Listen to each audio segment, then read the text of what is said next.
Anies tidak mungkin menang.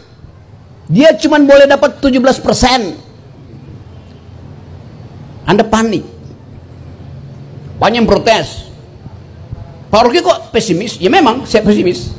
Karena ada penghalang. Dia mestinya dapat 52%, 60%. Tapi ada penghalang yang namanya disebut dengan cara yang baik oleh Pak Sekdi tadi, yang namanya Joko Widodo. Joko Widodo akan halangi. Karena itu, untuk menang, ya singkirkan penghalangnya. Kan itu jalan pikirannya itu. Sekarang, saya udah muter kira-kira 200 kampus dalam satu semester ini.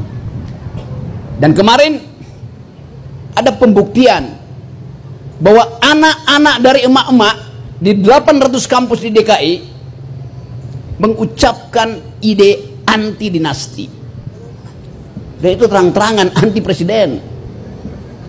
Karena itu proses politik berikutnya adalah mendorong supaya ada gerakan politik yang lebih terarah untuk mewujudkan pemaksulan, di-impeach, menurunkan presiden dengan cara konstitusional. Karena semua cerita hari-hari ini berujung pada satu hal. Kalau penghalangnya tidak disingkirkan, maka politik 14 Februari itu omong kosong. Ini kalkulasi, bukan sekedar kemarahan. Pak Sedidu nggak ada problem dengan Jokowi. Dia punya problem dengan kebijakan Jokowi.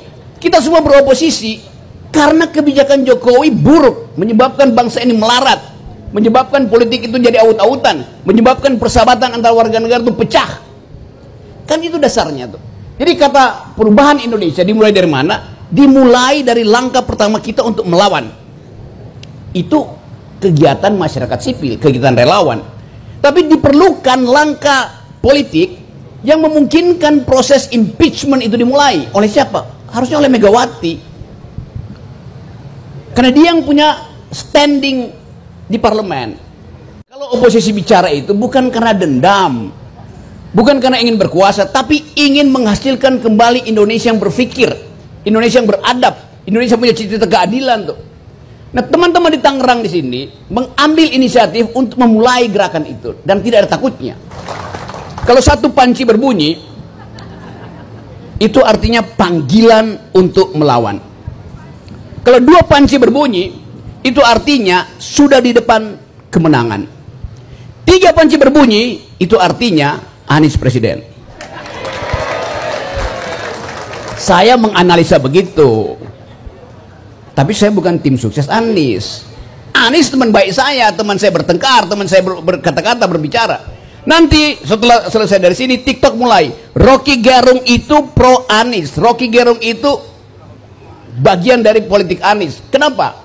Karena dia hadir di acara dialog publik relawan Amin Bugar. Nah, saya cuma diundang melulu oleh tim ini, oleh tim Anies. Nggak pernah diundang oleh tim Ganjar, nggak pernah diundang oleh tim Prabowo.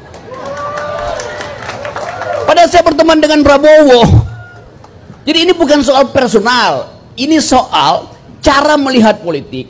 Saya melihat politik ke dalam arah perubahan. Ada yang menginginkan politik dalam arah keberlanjutan, silahkan.